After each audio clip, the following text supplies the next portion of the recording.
ఇక చివరగా మీనరాశి వారికి ఈ వారం ఎలా ఉంటుంది గురువుగారు? మీనరాశి వారికి 3 గ్రహాలు దివ్యంగా యోగిస్తున్నాయి తల్లి. 3వ రాశిలో కుజుడు, 6లో బుధుడు, పంచమస్థ శుక్రయోగం. ఒక ప్రణాళికాబద్ధంగా పనులు మొదలు పెట్టడం ద్వారా విజయం ఉంటుంది.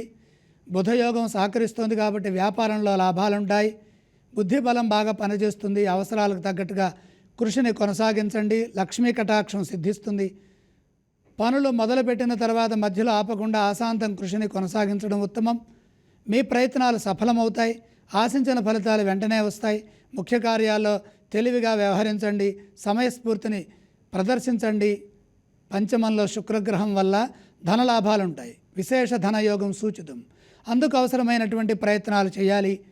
దానికి తగిన విజ్ఞానవంతమైన సాధన కూడా అవసరం. ప్రతి పని నమ్మకంగా చేయండి. వెనకడుగు వేయొద్దు. సాహసోపేతమైన నిర్ణయాలు మేలు చేస్తాయి. కుటుంబ అవసరాలను దృష్టిలో పెట్టుకొని ఏ పని చేస్తే మంచిదో ఆ పని చేయటం చాలా మంచిది. సాధన అవసరం. ఉద్యోగంలో ఇబ్బందులున్నాయి. సున్నితమైన అంశాల్లో లోతుగా వ్యవహరించవద్దు.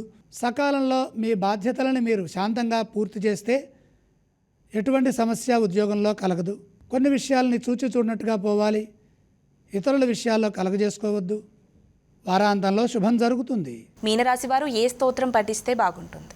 మీనరాశి వారు నవగ్రహ శ్లోకాలు చదువుకోవాలి. ఇక ఈ రాశి వారు ఏ ఆలయాన్ని సందర్శించాలి?